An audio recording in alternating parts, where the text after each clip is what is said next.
Hi, in less than a week we'll start our Prophetic Business Conference, and I do hope you plan to be there. The theme for this one is what is in your hand, and that's the question the Lord is asking you now. Not necessarily because He doesn't know, but He wants you to understand that what is in your hand is more than enough to take you where you need to go.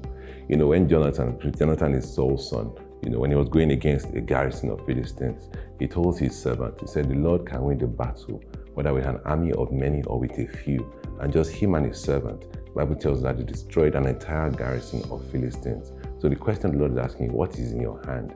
It's not just by what is in your hand, because the Lord is with you. He will take you where you need to go. We've been discussing our lunch hour prayer meeting about how David defeated Goliath with what was in his hand. A small sling and a tiny pebble. This brought down a mighty giant. Similarly, the Lord asked Moses, the man of God, he said, Moses, what is in your hand? Moses said, a rod. And he said, take this rod in your hand and do mighty things with it. Hallelujah. What is in your hand? The Lord is activating it to do mighty things in your business, in your career, in everything you do. What is in your hand is more than enough for God to do everything that He needs to do with you. When He looked at Gideon, He saw Gideon, He said, go in this your might. Gideon had already said everything. He said, I'm the smallest person in the smallest clan in Israel. He had just brought himself down to the littlest level he could bring himself down to. And God said, you have more than enough for everything that I need to do. Gideon raised a mighty army. The Lord brought His army down to 300 people, and they defeated greater armies than them, because what the Lord said, what is in your hand?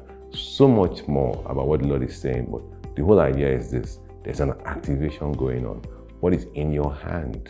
You don't need to have all the money in the world to be an investor.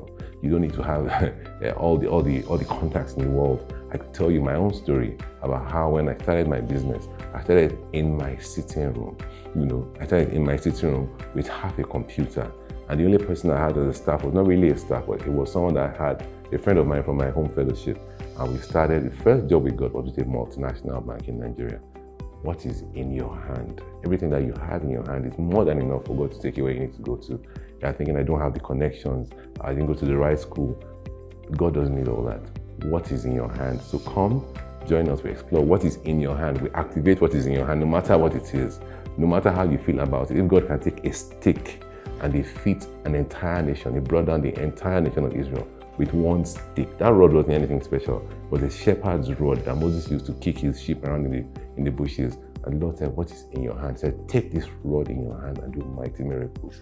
Whatever is in your hand will activate it. It will take you where we need to get to. And I promise you, your life will never be the same again. Join us. We'll see you there.